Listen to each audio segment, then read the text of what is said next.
તો ગીર સોમનાથના પ્રભાસ પાટણમાંથી દહેશતરૂપી દીપડો પાંજરે પુરાયો છે। પાટણ શહેરના કંસારા કાદી વિસ્તારમાં પાછલા ઘણા સમયથી દીપડાના આંટાફેરા સતત વધી રહ્યા છે। વન વિભાગને જાણ કરાતા પાંજરું ગોઠવવામાં આવ્યું હતું। દીપડો પકડાતા લોકોએ હાશકારો લીધો છે। તો દીપડાની દહેશત અમરેલીમાં મહિલા પર હુમલો કરવામાં આવ્યો, જ્યારે ગીર સોમનાથમાં પણ દીપડાનો આતંક, દીપડાને પાંજરે પુરાયો। મહત્વનું છે કે દીપડાની આ વધતી દહેશત વચ્ચે ગ્રામજનો માંગ કરી રહ્યા છે કે જલ્દી આ સમસ્યાનું નિરાકરણ કરવામાં આવે। અમરેલીમાં એક મહિલા ભોગ બની, જેના પર દીપડા દ્વારા હુમલો કરવામાં આવ્યો, જે બાદ તેને હોસ્પિટલ ખસેડવામાં આવ્યા। તો ગીર સોમનાથમાં પણ દીપડાને પાંજરે પૂરવામાં આવ્યો। अन्य समाचार भावनगरथी। भावनगर शहरना काडियाबेड विस्तारमां होस्टेलमां मारामारीनी घटना बनी छे। 7 થી 8 જેટલા ઈસમો હોસ્ટેલમાં ઘૂસ્યા, એક વ્યક્તિ ઉપર હુમલો કર્યો। મારામારીની આ સમગ્ર ઘટના અંગેના સીસીટીવી ફૂટેજ સામે આવ્યા છે, જે વાયરલ થઈ રહ્યા છે। મારામારી કરનારા બંને લોકો અગાઉ ભાગીદારીમાં હોસ્ટેલનો વ્યવસાય કરતા હતા, તેમજ હાલ બંને જુદી જુદી હોસ્ટેલ ચલાવી રહ્યા છે, જે બાબતે ધંધાને લઈને માથાકૂટ સર્જાઈ હતી। માર મારનાર વ્યક્તિ મહુવામાં તલાટી મંત્રી તરીકે ફરજ બજાવતો હોવાનું પ્રાથમિક માહિતી સામે આવી રહી છે। कारण अमारी एकाबीजी धंधा हरीफाई के काळीबेन अमारी होस्टेल आले छे, एनी पण होस्टेल ई पोते होस्टेलनो संचालक छे, स्कूलनो संचालक छे अने एक तलाटी क्रम मंत्री पण छे। અને તેને ટૂંકમાં અમે પહેલાં પાર્ટનરશીપમાં હતા, મેં મારી અલગ હોસ્ટેલ કરી એટલે એને ગમતું ન હોય અને એના ઈરાદાપૂર્વક એને મારવામાં આવ્યું।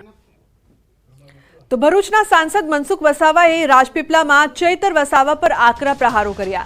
ચૈતર વસાવાની ભીલ પ્રદેશની માંગ પર પોતાની સ્પીચમાં કહ્યું કે આવા અલગતાવાદી લોકો દેશને તોડવાનું કામ કરી રહ્યા છે। આઝાદી બાદ દેશ એક થયો છે, ભલે પાકિસ્તાન અને બાંગ્લાદેશ અલગ થયા છે, પણ ભારત તો એક જ દેશ છે। આવા અલગતાવાદી તત્વો દેશને તોડી નાખવાની વાત કરે છે। આ કહેવાની હિંમત માત્ર મનસુખ વસાવામાં જ છે। આવા લોકોને સીધા દોર કરી નાખીશ। કે આપણો ભારત અખંડ રહે, ભારત ક્યાંય તૂટે ના અને ભાગલાવાદી પરિબળોથી આપણે સૌ દૂર રહે, એ આજે પણ મેં વાત કરી। ભૂતકાળમાં પણ આ વાતને જાહેરમાં કહેતો આવ્યો છું અને આજે પણ આ વાત કરીને આવનારા દિવસોમાં પણ બધા જ લોકોને મારી અપીલ છે કે આવા ભાગલાવાદી પરિબળો, રાજકીય રોટલો શેકનારા લોકોથી આપણે સાવધાન રહીએ। આ અલગ બલિસ્તાનની વાત ચૈતર વસાવા, એને સમાજના માટે કોઈ લાગણી નથી, એને એક રાજકીય રોટલો શેકવા માટે એને એક પ્રકારનો આ ગુગલી બોલ નાખ્યો છે, બધાને ખબર છે, એમાં એ સફળ નથી રહેવાનું। તો મનસુખ વસાવા થયા છે લાલ ગુમ। દેશ વિરોધી તત્વોને હું નહીં છોડું તેવું તેમણે કહ્યું છે। ચૈતર જેવા લોકોને સીધા દોર કરી નાખીશું, આવું કહેવાની હિંમત મનસુખ વસાવામાં જ છે।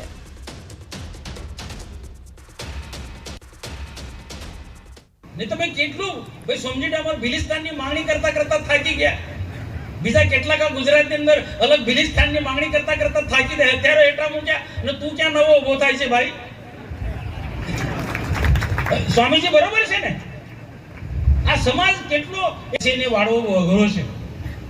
અમે તો વાળીશું સીધો દોર કરી દઈશું આવા તત્વોને, કોઈ બી હશે। આવનાર દિવસોમાં જે રીતના ગુજરાતીઓનું ગુજરાત બન્યું, જે રીતના પંજાબીઓનું પંજાબ બન્યું, નાગા લોકોનું નાગાલેન્ડ બન્યું, મરાઠીઓનું મહારાષ્ટ્ર બન્યું, એ જ રીતના આવનાર દિવસોમાં અમે પણ મુહિમ ચલાવીશું। જો અમારો વિકાસ નહીં થશે તો આદિવાસીઓ આવનાર દિવસોમાં અમે બધા ભીલો એક થઈને અમારો ભીલ પ્રદેશ બનાવીશું ને એની રાજધાની અમે કેવડિયા રાખીશું। તો ભાજપના કેટલાક નેતા પર પ્રહાર, નામ લીધા વિના વસાવાએ કર્યા પ્રહાર। અમારા પક્ષના જ કેટલાક ગદ્દાર છે, મને હરાવવા એની ચોટીનું જોર લગાવ્યું। ચૈતર વસાવાની પડખે ચડી ગયા હતા, ષડયંત્રની ગંધ આવતા મેં મહેનત વધારી।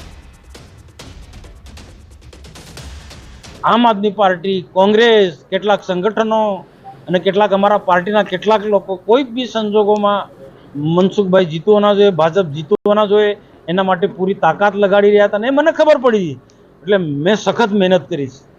રાત્રે 3 રાત ઊંઘો નથી, મેં ગાડીમાં કંઈ ઊંઘી ગયો છે એ જ ગાડીમાં, બાકી 3 રાત મેં ઊંઘ્યો નથી। આ સીટ જીતવા માટે બધી તાકાત મેં લગાડી છે। મારા નજીકના મિત્રોના તાકાતથી, પાર્ટીના કેટલાક વફાદાર લોકોના સહયોગથી, સહકારથી આ સીટ જીતે છે। બાકી મને બધા પતાવવા માટે પડ્યા હતા અને એના કારણે મેં સખત પરિશ્રમ કર્યો છે। તો અને મહત્વપૂર્ણ સમાચારની વાત કરીએ। પોરબંદર જિલ્લામાં એક જ અઠવાડિયામાં 35 ઇંચથી વધુ વરસાદ ખાબક્યો હતો। વરસાદ બાદ ઘેડ અને બરડા પંથકમાં તારાજી જોવા મળી હતી। ખાસ કરીને પોરબંદર દ્વારકા હાઈવે પાસે આવેલા ખેતરોમાં ઊભો પાક ધોવાયો હતો। શ્રીનગર સહિતના ગામોના ખેતરોમાં પાણીમાં ગરકાવ થયા છે। ખેડૂતોનું કહેવું છે કે હાઈવે બન્યા બાદ ખેતરોમાં પાણી ભરાઈ જાય છે, પાણીનો નિકાલ થઈ શકતો નથી અને નુકસાની વેઠવાનો વારો આવે છે। ત્યારે ખેડૂતોની માંગ છે કે હાઈવે ઓથોરિટી દ્વારા પાણીના નિકાલની વ્યવસ્થા કરવામાં આવે, તેમજ હાલ જે વાવેતર ધોવાઈ ગયું છે તેનું વળતર આપવામાં આવે, તેથી ખેડૂતો એકવાર ફરી વાવેતર કરી શકે। પાણી ભરાયા એનું કારણ એક જ છે સાહેબ કે પોરબંદરથી જે દ્વારકા હાઈવે છે એ આ જે ઊંચો છે, રોડ જમીનથી ઊંચો છે, પાણી નિકાસ ન થતાં એના હિસાબે જ પ્રોબ્લેમ થાય છે। આ પાણીનો આદિ લગન આ પ્રોબ્લેમ હતા નહીં સાહેબ, પહેલેથી આ રસ્તો થયા પછી જ પ્રોબ્લેમ થયા છે। આ રસ્તો થયા પછી અને આ ઉર્જા આવતા અમારી તો આખી હાલત ખરાબ છે સાહેબ। અમારી સરકાર પાસે માગણી છે કે જો વધારે પૂરતો પાક વીમો પાસ થઈ જાય તો નમ્ર વિનંતી। પાણી ભરાવાનો આ રોડ હાઈવે આવ્યો ત્યાંથી પુલિયા બધા બંધ થઈ ગયા, ગોખા પાઇપ બધા બંધ થઈ ગયા, કોઈ નિકાલ નથી થતો પાણીનો। તો દ્વારકાના કલ્યાણપુર તાલુકામાં ભારે વરસાદને પગલે શેડા ભાડથરી ડેમ ઓવરફ્લો થયો છે।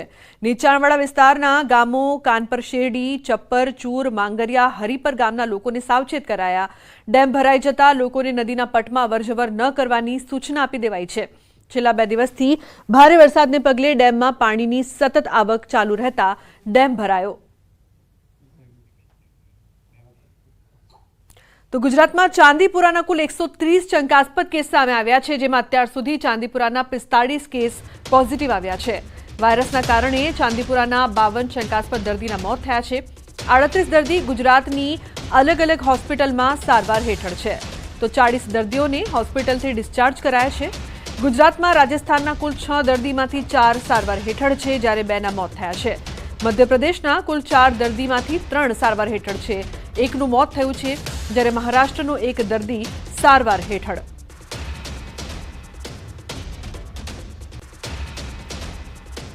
મહેસાણાની વાત કરીએ તો ચાંદીપુરા વાયરસ મુદ્દે ઋષિકેશ પટેલનું નિવેદન સામે આવ્યું છે। આ વર્ષે ચોક્કસ વધારે કેસ છે, તમામ મૃત્યુ માત્ર ચાંદીપુરાથી થયા એવું નથી, કેટલાકમાં અન્ય લક્ષણો પણ જોવા મળ્યા છે। બાળકોના સેમ્પલ મેળવીને ટેસ્ટિંગ કરવામાં આવી રહી છે। શાળાઓમાં દવાના છંટકાવની કામગીરી ચાલી રહી છે। લક્ષણ દેખાય તો સારવાર અપાઈ રહી છે। આ વર્ષે એક કેસનો આંકડો ચોક્કસ વધારે છે, પરંતુ કેવળ ચાંદીપુરાના કારણે આ મૃત્યુ થયો એવું નથી, પરંતુ ઓવરઓલ એક્યુટ વાયરલ સિન્ડ્રોમના કારણે, એન્સેફેલિટીસના કારણે જે મૃત્યુ થયા એ મૃત્યુ કદાચ વધારે છે એવું હું ચોક્કસ કહીશ। તો વડોદરા શહેરના ભાયલી વિસ્તારની ઘટના ભાયલી ગોકળપુરા રોડ પર તલાવડીમાં મગર સાથે મજાક યુવકને ભારે પડી। પાણીમાં મગરનું બચ્ચું હોવાનું સમજીને પરેશાન કરવા પહોંચ્યો હતો યુવક। અચાનક મહાકાય મગર જોતા યુવક જીવ બચાવીને ભાગ્યો। સમગ્ર ઘટનાના લાઈવ વિડીયો પણ સામે આવ્યા છે। યુવકના પગ પર મગરે હુમલો કર્યો હોવાની પણ ચર્ચા। તો ફાયર બ્રિગેડને તલવાડીમાં મગરનું બચ્ચું આવી ચડ્યું હોવાનો કોલ મળ્યો હતો। ફાયરના જવાનો, જીવદયા પ્રેમીઓ બચ્ચાને બદલે મહાકાય મગરને જોઈને ચોંક્યા હતા। મહાકાય મગરને રેસ્ક્યુ કરવા 3 કલાક મહેનત પણ કરવી પડી। ફાયર બ્રિગેડ દ્વારા તલાવડીમાં પાણી ખાલી કર્યા બાદ મગરનું રેસ્ક્યુ કરાયું હતું। સાંજે 7 વાગે શરૂ થયેલી કામગીરી રાત્રે 10 વાગે પૂર્ણ થઈ। મહાકાય મગર પાંજરે પુરાતા લોકોએ હાશકારો અનુભવ્યો હતો। તો સમગ્ર ઘટના છે તે સામે આવી છે, જેનો લાઈવ વિડીયો જોવા મળી રહ્યો છે। તો સુરતમાં ભારે વરસાદ બાદ શહેરમાં હવે ભૂવા રાત જોવા મળી રહ્યું છે। અલથાણા કેનાલ ગ્રીન વેક્ટરી સામે પડ્યો છે ભૂવો। આખો માણસ સમાઈ જાય તેટલો મોટો ભૂવો પડ્યો છે। માત્ર પથ્થર અને ડાળખીઓની આડશ મૂકી દેવાઈ છે, ત્યારે ભૂવા પડતા સ્થાનિકોમાં ભારે રોષ પ્રવર્ત્યો છે।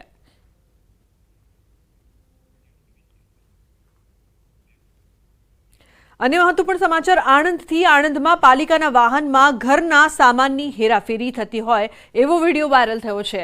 આ વિડીયો સામે આવ્યા બાદ વિદ્યાનગરના ચીફ ઓફિસર વિવાદમાં ફસાયા છે, કેમ કે તેઓની બદલી થતાં પાલિકાના ટેમ્પોનો ઉપયોગ થયાનો વિડીયો વાયરલ થયો છે। પાલિકાના વાહનમાં ઘરના સામાનની હેરાફેરી થતી હોય એવા દ્રશ્યો સામે આવ્યા। વૈશાલીબેન નીનામાની દેવગઢ બારિયા બદલી થઈ હતી।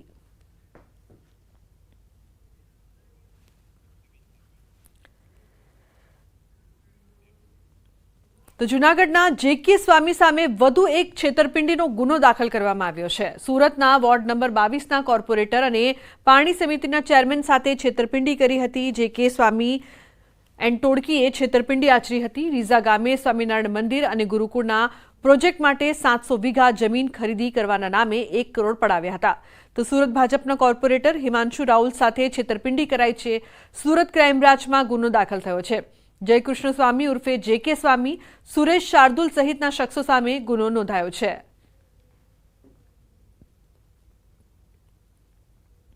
ગુરુકુળ બનાવવાનું હોય એમ કરીને સ્વામિનારાયણ સંપ્રદાયના JK સ્વામી સંતે મારી સાથે છેતરપિંડી કરી છે. અલગ અલગ વ્યક્તિઓ સાથે ભેળવીને એ લોકો સાથે મળીને આ બનાવ નવેમ્બર 2014 થી 2015 દરમિયાન બનવા પામેલ છે, જેમાં હિમાંશુ રાવલજીએ નોટરાઇઝ કરેલા સાખાત કરેલા છે અને એમને પોતે ચેકથી આ એમાઉન્ટ જે તે JK સ્વામીને આપેલ છે, જેમાં મુખ્ય સૂત્રધાર સુરેશ શાર્દુલભાઈ ભરવાડના મારફતે આ બધું ડીલિંગ કરવામાં આવે છે, જેમાં કુલ 8 આરોપી વિરુદ્ધમાં ગુનો દાખલ કરવામાં આવેલ છે. અને મહત્વપૂર્ણ સમાચાર ખેડાથી. સુરત બાદ ખેડામાં પણ JP સ્વામી સામે ફરિયાદ થઈ છે. JP સ્વામી સહિત 7 સામે છેતરપિંડીની ફરિયાદ કરવામાં આવી છે. મંદિર બનાવવાના નામે વેપારી સાથે કરોડોની ઠગાઈ કરવામાં આવી. જમીનના MOU રજૂ કરીને 3.75 કરોડ પડાવ્યા. 1.12 કરોડ પરત ફરી 2.63 કરોડ પચાવી પાડ્યા. કુલ 600 વીઘા જમીનના ખોટા MOU કર્યા. ડાકોરના JK રામી નામના વ્યક્તિને બનાવ્યો ખેડૂત. ત્યારે નડિયાદ ટાઉન પોલીસ સ્ટેશનમાં ફરિયાદ દાખલ કરવામાં આવી છે.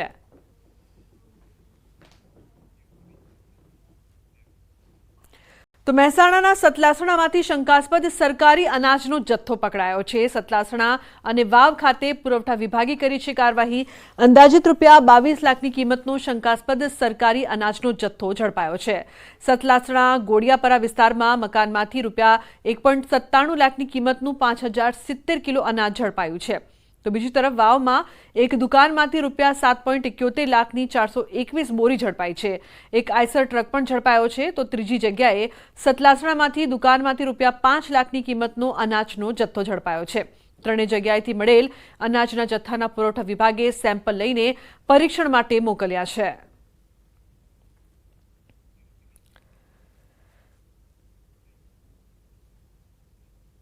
તો સાબરકાંઠાના ખેડ બ્રહ્મામાં બાળ તસ્કરીની ઘટના સામે આવી છે. 11 માસના બાળકને 1.5 લાખ રૂપિયામાં વેચ્યું હોવાની વિગત મળતા દોડધામ મચી ગઈ. ખેડવા ગામના પિતાએ પોતાના 11 માસનું બાળકને વેચ્યું હોવાની વાત છે. બાળકને બોડિયાના તળાવ ગામના ઈસમને વેચ્યું છે. ખેડબ્રહ્મા પોલીસનું ધ્યાન જતા રાજસ્થાનના દલાલ સહિત 3 લોકોને ઝડપી પાડ્યા છે. 3 લોકો ફરાર થયા છે. 6 મહિના પહેલા રાજસ્થાન પોલીસે પણ આ પ્રકારની બાળ તસ્કરી ઝડપી પાડી હતી. ખેડબ્રહ્મા પોલીસે વધુ તપાસ હાથ ધરી છે.